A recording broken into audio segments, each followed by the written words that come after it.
नमस्कार, आप देख रहे हैं पंचतंत्र। मैं हूं आपके साथ दीपक व्यास। चुनावों से पहले सियासतदानों की इधर से उधर आवाजाही कोई नई बात नहीं है। हर चुनाव में ऐसी तस्वीरें सामने आती रहती है, लेकिन बड़ी बात तब होती है जब कोई मजबूत चेहरा किसी सियासी दल को अलविदा कहकर दूसरे दल में दस्तक दे देता है। आज राजस्थान में एक बार फिर से ऐसा ही घटनाक्रम हुआ है, जब कांग्रेस को बड़ा झटका देते हुए जयपुर की पूर्व मेयर और कांग्रेस की सांसद प्रत्याशी रही ज्योति खंडेलवाल बीजेपी में शामिल हो गई। यही नहीं, चंद्रशेखर बैद, नंदलाल पूनिया सरीखे नेताओं ने भी बीजेपी का दामन थाम लिया। तो छात्र नेता रविंद्र सिंह भाटी, हरि सिंह सहारण, सावरमल महरिया, पूर्व आईपीएस केसर सिंह शेखावत, पूर्व आईपीएस भीम सिंह भी बीजेपी में शामिल हो गए। ऐसे में बड़ा सवाल यह है कि कांग्रेस से बीजेपी में शामिल हुए ये नेता अब चुनावों में कांग्रेस को कितना नुकसान पहुंचा पाएंगे और बीजेपी को कितना फायदा। आज चर्चा इसी मुद्दे पर करेंगे, लेकिन उससे पहले सुनवाते हैं कि आखिर क्या कुछ नेताओं ने कहा है इस आवाजाही को लेकर। वहाँ पर कार्यकर्ता जो पार्टी की मजबूती के लिए काम कर रहा है, संघर्ष कर रहा है, पूरी निष्ठा और ईमानदारी से काम कर रहा है, उस कार्यकर्ता की अनदेखी होना, उस कार्यकर्ता की उपेक्षा होना, उस कार्यकर्ता की जो है वो वैल्यू नहीं करना, कदर नहीं करना। ठीक है, पार्टी से कार्यकर्ता की पहचान होती है और कार्यकर्ता ही पार्टी की मजबूती होता है। अगर आप उसी की उपेक्षा करोगे तो पार्टी निश्चित रूप से कमजोर होगी और लगातार ऐसा कमजोर नेतृत्व जो सब कुछ अपने सामने होते हुए देखता है लेकिन उस पर कुछ एक्शन नहीं करता है, तो उस पार्टी की दिशा तय नहीं हो सकती। और आज जब कांग्रेस पार्टी को इनकी ज़रूरत थी तो ये छोड़कर भारतीय जनता पार्टी में चली गई। ये उनका पॉलिटिकल सोच है, उस पर तो मैं पर्सनल कोई टिप्पणी नहीं करना चाहता, लेकिन हर आदमी को धैर्य से काम लेना चाहिए और हर आदमी, हर व्यक्ति का कांग्रेस पार्टी में समय आता है जब कभी मौका लगता है, पार्टी सबका ध्यान रखती है। और इसी मुद्दे पर चर्चा के लिए हमारे साथ दो खास मेहमान जुड़ चुके हैं। निमिषा गौड़ जी, जो कि बीजेपी के नेता हैं, प्रवक्ता हैं, और साथ में भरत मेघवाल जी, जो कि कांग्रेस के प्रवक्ता हैं। आप दोनों का बहुत स्वागत है।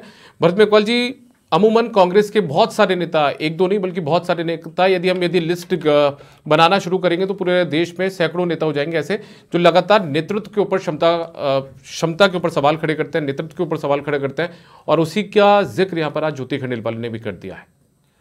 देखिए दीपक जी, मुझे नहीं लगता जिस तरह से ज्योति जी ने अपना स्टेटमेंट दिया है वो कांग्रेस के नेतृत्व पर सवाल खड़ा होने वाला होना चाहिए।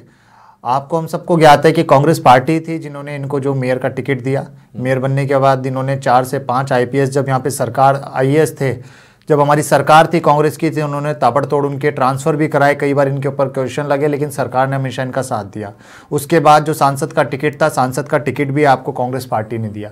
जब ऐसे 2 बड़े बड़े पदों से आपको कांग्रेस पार्टी ने नवाजा, उसके बावजूद अगर आप ये कहेंगे कि कार्यकर्ताओं की अनदेखी हो रही है, अवहेलना हो रही है, तो मैं उस बात से सहमत नहीं हूँ। अगर एक आम कार्यकर्ता इस बात को कहता जिसे कभी भी कुछ ना मिला हो तब उस चीज़ होती। ये खुद किशन पोल से, विद्याधर नगर से और हवा महल से टिकट मांग रहे थे। किशन पोल और आदर्श नगर में टिकट डिक्लेयर हो चुकी है और विद्याधर नगर और हवा महल भी तकरीबन टिकट डिक्लेयर होने की तर्ज पर था। तो मुझे लगता है जहाँ इनको ये चीज़ें दिख गई थी कि इस बार मुझे टिकट नहीं मिलेगी, इसी की वजह से ये भारतीय जनता पार्टी में गई हैं, जहाँ इनको शायद किशन पोल से विधायक का टिकट की दावेदारी भी अब ये करेंगी। तो मुझे लगता है जब आप खुद के लिए सोचते हैं, व्यक्तिगत सोच रखते हैं, पार्टी के हितों को छोड़कर, पार्टी के हित को छोड़कर, तब आप इस तरह के डिसीजन लेते हैं। कांग्रेस पार्टी को इस तरह से कोई नुकसान होने वाला नहीं है। कांग्रेस पार्टी ने बहुत कुछ दिया है इनको, और आप पूरे देश की बात कर रहे थे तो हमने वो भी देखा है कि जितने लोग कांग्रेस पार्टी को छोड़कर भारतीय जनता पार्टी में गए, आज उनकी क्या स्थिति है। वो आज मुख्यमंत्री की क्या स्थिति है? वो पूर्व में भी थे, पूर्व में भी कांग्रेस पार्टी ने उनको बहुत बड़ा नॉर्थ इंडिया का पूरा सम्मान दिया, पूरा जो जिम्मा था पूरा नॉर्थ इंडिया का इनके पास था। आज अगर ये असम के मुख्यमंत्री बने तो उसमें भी तो कांग्रेस पार्टी का हाथ है। सिंधिया के साथ क्या हुआ? क्या हुआ ज्योतिराव? खुद देखिए, उनके चेहरे पर चुनाव लड़ा था आप लोगों ने, प्रदेश के अंदर आपने उनके चेहरे पर चुनाव लड़ा था ना। चुनाव चेहरे पे नहीं लड़ा जाता दीपक जी, चुनाव योजनाओं पर, विचारधारा पर। मुझे एक चीज बताइए, फिर कमल के फूल पर 2018 का चुनाव याद है भरत मेघवाल जी? बिल्कुल याद है। ठीक है, उस समय क्या हुआ था राजस्थान में? यदि आपको जो काम नहीं किया आपने, तो फिर मध्य प्रदेश में क्यों कर दिया आप लोगों ने? छोड़कर गए ना ज्योतिरादित्य सिंधिया आपको। देखिए ज्योतिराव बड़ी कांग्रेस पार्टी मध्य प्रदेश में भी सरकार गिरी आप लोगों की। व्यक्तिगत हित था ज्योतिराव सिंधिया जी का, व्यक्तिगत हित था। भरत मेघवाल जी, इसमें व्यक्तिगत हित देखिए, बिल्कुल व्यक्तिगत हित। मान लीजिए व्यक्तिगत हित था, तो राजनीति के अंदर कौन साधु आता है, कौन सन्यासी आता है? देखिए जब आप किसी पार्टी से जुड़े होते हैं और जब कुछ ऐसी स्थितियां उत्पन्न होती है तो निश्चित तौर पर आपको उस स्थिति में उस पार्टी का साथ देना चाहिए जिसने आपको खड़ा किया। पार्टी ने आपको टिकट दिया, पार्टी ने आपको सांसद बनाया, पार्टी ने आपको फेस बनाया, और एक समय आने के बाद जब आप अपनी व्यक्तिगत महत्वाकांक्षाओं की वजह से एक पार्टी को छोड़कर चले जाते हैं तो उससे ये आप ही की शंका, आप ही की जो इंटीग्रिटी होती है, ईमानदारी होती है, उसके ऊपर शंका उत्पन्न करती है। देश में हमने कई सारे ऐसी चीजें देखी है, लेकिन कांग्रेस पार्टी उससे डरने वाली नहीं है। कांग्रेस पार्टी को इससे रत्ती भर भी फर्क नहीं पड़ता है, क्योंकि कांग्रेस पार्टी ने काम किया और काम के आधार पर हम जनता में जाकर वोट मांगेंगे। ये ज्योति जी का या अन्य किसी भी व्यक्ति का जो जाके किसी दूसरी पार्टी में सम्मिलित होता है, उनका व्यक्तिगत निर्णय, इस पे हम कोई आक्षेप नहीं लगाना चाहते, कोई कटाक्ष नहीं करना चाहते। मुझे नहीं लगता किसी चीज का कोई फर्क पड़ेगा। पार्टी में लोग आते हैं, लोग जाते हैं।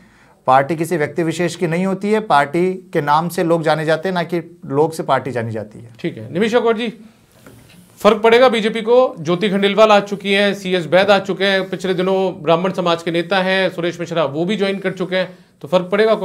कांग्रेस को नुकसान होगा इस पुआ? दीपक जी, डूबती नाव में कोई बैठता नहीं है। कांग्रेस की जो नाव है ना, वो डूबती नजर आ रही है, इसलिए उसमें उसके जो जितने भी सारथी हैं एक एक करके उतरते जा रहे हैं। राजस्थान के अंदर प्रियंका गांधी वाड्रा आई और उन्होंने गृह लक्ष्मी योजना की गारंटी दी। तो सबसे पहले तो जयपुर के गढ़ में जो मेयर रह चुकी हैं, सांसद से चुनाव लड़ चुकी हैं, तो पहले सबसे पहले उनकी लक्ष्मी बाहर आई और कहा कि अब मैं कांग्रेस में नहीं। तो गारंटी की वारंटी जो ना ले सकी कांग्रेस, सबसे पहले तो वो बाहर आ गई। आगे आप हालात देखिए। जितेंद्र जी जो लक्ष्मणगढ़ से हैं, उन्होंने आज खुद भरे मंच से कहा कि मुझे रोकने के लिए गोविंद सिंह डोटासरा जो कांग्रेस के बिल्कुल शर्मानी चाहिए आपको कि राजस्थान की महिलाओं पर बात करने से पहले आपको मणिपुर की महिलाओं के बारे में सोचना चाहिए कि मध्य प्रदेश के टू स्पीक की लाखों महिलाओं को आप रिपीट करिए इनका। अभी जब तक अरे रिपीट करिए, आप बिल्कुल रिपीट करिए। क्षमा आपको मांगनी चाहिए, क्षमा आपको मांगनी चाहिए, आपको क्षमा मांगनी चाहिए कि मणिपुर के अंदर आपकी मानसिकता खराब है। आपके मुख्यमंत्री जी ने ये बात कही है, चलिए एक मिनट राज्यपाल ने सुनिए, एक मिनट मैं आप दोनों को रोकना चाहूंगा। आपके राज्यपाल ने बात कही है, आपको भारतीय जनता पार्टी के प्रवक्ताओं को आपका मानसिक दिवालियापन हो चुका है, आपका मानसिक दिवालियापन हो चुका है। महिलाओं की दरिद्रता को आप राजनीति का मुद्दा बनाना चाहते हैं। भरत जी एक मिनट, भरत जी और निमिषा जी एक मिनट, दीपक जी पहले मैं मेरी बात को कंप्लीट कर दूं। मेरी एक बार बात सुन लीजिए। निम्नता पर गिर जाएंगे कांग्रेस के प्रतिनिधि। अरे निम्नता पर तो आप गिर रहे हैं, धार्मिक उन्माद को फैलाने का काम आप कर रहे हैं। बात सुनिए एक बार, भरत जी, भरत जी, सत्ता पाने के लिए, भरत जी, सिर्फ सत्ता पाने के लिए इतना घटिया स्टेटमेंट आप लोग देते हैं। भरत जी एक मिनट, निमिषा जी, ये मर्द है राजस्थान के। निमिषा जी सुनिए, काली दुल्हन किसने चलिए ठीक है, मर्दों का प्रदेश किसने कहा था? काली दुल्हन किसने कहा था? आपसे जहां बैठे काली दुल्हन किसने कहा था? भरत जी उसका भी जवाब दीजिए। काली दुल्हन भरत जी किसने कहा मर्दों का था? प्रदेश किसने कहा था? मैं ये बात कर रहा हूं, महिलाओं के ऊपर अगर महिलाओं के ऊपर अगर उन्होंने माफी मांगी, उन्होंने माफी मांगी नहीं मांगी। माफी से क्या होता है? संसदीय कार्य मंत्री संसद के अंदर खड़ा होकर ये बोलेगा बेटी बचाओ बेटी पढ़ाओ किसने कहा था? बेटी बचाओ बेटी पढ़ाओ किसने कहा था? किसने कहा था बेटी पढ़ाओ? किसने कहा बेटी पढ़ाओ? कहा था ना, दी उन्होंने, उनसे मांग सकते हैं। तो संसदीय कार्य मंत्री जो विधानसभा के अंदर खड़ा होकर इस देश के प्रथम नागरिक कहे जाने वाले, उन्होंने क्या कहा? बेटी पढ़ाओ। मणिपुर में जब औरतों के साथ अन्याय हो रहा था, उत्तर प्रदेश में जब अन्याय हो रहा था, तब कहां गई थी भारतीय जनता पार्टी? चलिए ठीक है, एक मिनट। राजस्थान में अगर होगा तो राजस्थान को ही गिना जाएगा। मध्य प्रदेश के अंदर क्या हुआ? उत्तर प्रदेश के अंदर आधी रात को एक लड़की को बिना उसके माँ बाप की परमिशन से पेट्रोल डाल। देखिए भरत जी हम डाइवर्ट हो रहे हैं विषय से, हम डाइवर्ट हो रहे हैं भरत जी, विषय से डाइवर्ट हो रहे हैं। भरत जी निमिषा जी एक मिनट रुकिए। युवाओं का पेपर लीक होता है और भारतीय जनता पार्टी के विधायक के कॉलेज में होता है पेपर लीक। क्या बोलेंगे? ये बच्चियों को निवृत्त करने की झूठी बकवास ये करते हैं। ये आपके मुख्यमंत्री के बयान है, ये आपके मुख्यमंत्री के बयान है और आपको शर्म आनी चाहिए। आप झूठ फैलाती है, आप झूठ फैलाती है, आप सिर्फ और सिर्फ झूठ फैलाती है, आप सिर्फ और सिर्फ झूठ फैलाती है। झूठ का प्रतिबिंब है आप। एक मिनट व्यक्तिगत भरत जी व्यक्तिगत ना हो तो बेहतर है, व्यक्तिगत ना हो। ये ठीक है, ये ठीक है। जनता पार्टी झूठ का प्रतिबिंब है। आज के बाद प्रदेश की जनता देख रही है, बिल्कुल देख रही है प्रदेश की जनता। एक झूठी नेत्री इस तरह से बात कर रही है, एक झूठी नेत्री इस तरह की बात कर रही है, वो अपने आप को महिला कहती है। मणिपुर में जब महिलाएं जल रही थी, मणिपुर के अंदर जब, अरे दिल्ली में जब बेटियां बैठी थी आवाज उठाई थी क्या? अरे दिल्ली में बैठी थी जब आवाज उठाई थी क्या? ब्रजभूषण शर्मा ने जब अत्याचार करा था आवाज उठाई थी क्या? आपने आवाज उठाई थी क्या? आपने ब्रजभूषण से, अरे ब्रजभूषण पे आवाज उठाई थी क्या? महिला पहलवानों पे हलाया था क्या? आपने आवाज उठाई थी क्या महिला पहलवानों के लिए?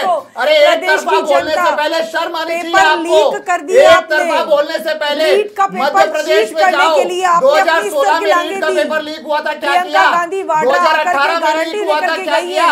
हमने तो कानून बनाया। और इस चर्चा को हम आगे बढ़ाएं उससे पहले दोनों मेहमानों से हम दरख्वास्त करेंगे कि दोनों एक एक करके अपनी बात रखें तो जनता तक, दर्शक तक जो बात है वो पहुंच सकेगी आसानी से। निमिषा जी, आप कुछ बोलना चाह रही थी ब्रेक पर जाने से पहले जी। देखिए, राजस्थान के अंदर कानून व्यवस्था की लचर हालत के कारण आधी आबादी बिल्कुल सुरक्षित नहीं है। आज ही उदयपुर में सारा और हुसैना को जिंदा आग में जला दिया गया है। इन्वेस्टिगेशन हो रही है, लेकिन ये हिम्मत कहाँ से आती है? ट्रैक्टर से भाई भाई को कुचल रहा है, उसका वीडियो वायरल हुआ है। उदयपुर में कन्हैया लाल की धारदार हत्या कर दिया थी चाकू से, उसका वीडियो वायरल हुआ है। ऐसा राजस्थान कभी नहीं था।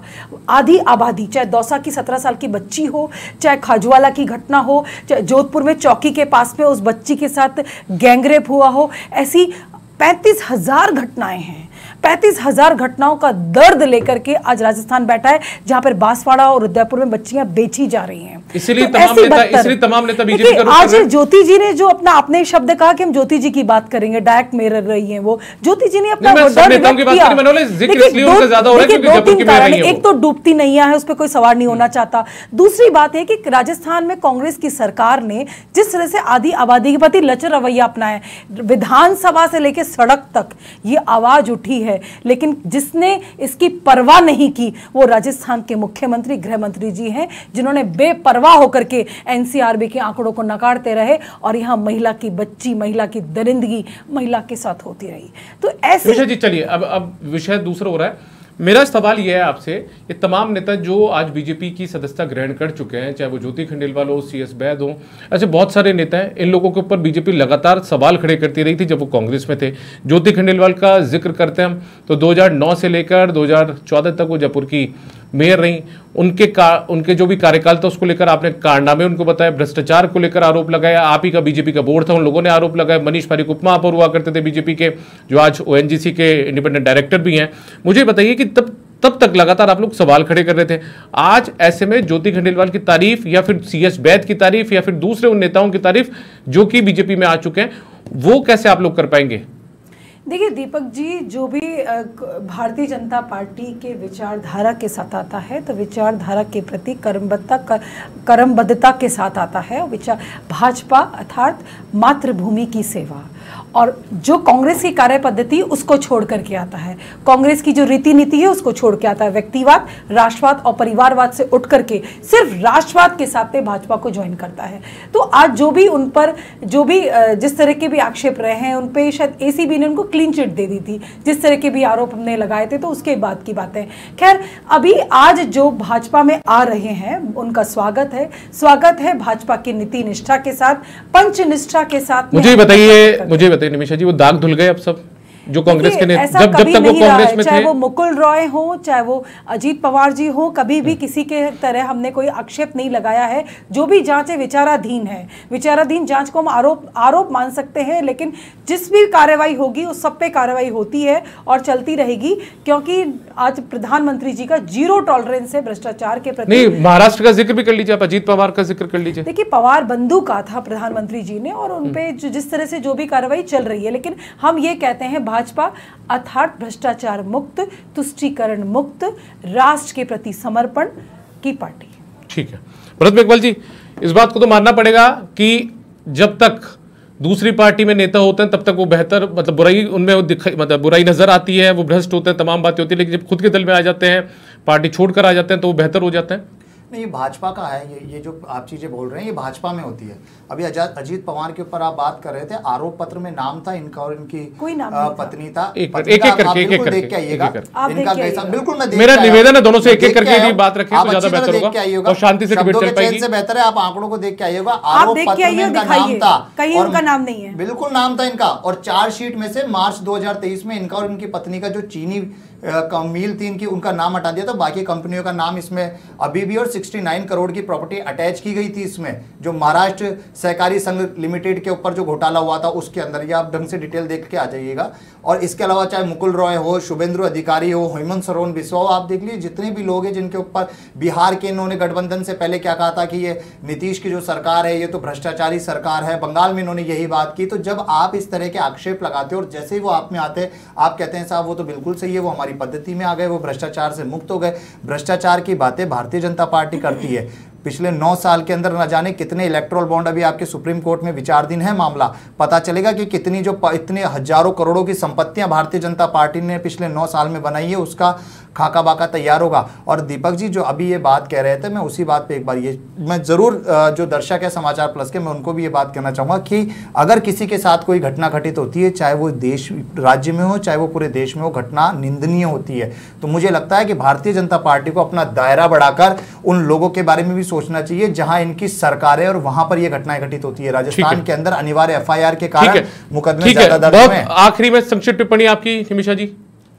देखिए, राजस्थान की लचर कानून व्यवस्था, भयभीत आधी आबादी और प्रधानमंत्री जी मोदी जी के नेतृत्व में विकास यात्रा के मार्ग पर सुशासन के रथ पर सवार होना चाहते हैं। तो राजस्थान के अंदर कांग्रेस जा रही है, भाजपा आ रही है, और ये मणिपुर जाकर के बात करें, भारत की बेटी चाहे राजस्थान की हो मणिपुर हो, लेकिन राजस्थान की जिंदा जल जाएगी। राजस्थान की बेटी को जिंदा जलने दोगे, बिकने दोगे? ये मानसिक दिवालियापन हो चुका है इनका। राजस्थान की बेटी बच्चियों की अस्मिता पर राजनीति करेगी कांग्रेस, इसीलिए भाजपा आ रही है, कांग्रेस जा रही है, कांग्रेस जा रही है, डूबती नहीं है। ये आपकी हड़बड़ाहट दिखा रही आ रही है ना, कांग्रेस है ही नहीं अस्तित्व में। ये ईडी की कार्रवाई, राहुल गांधी पोस्टर में से राष्ट्रीय अध्यक्ष।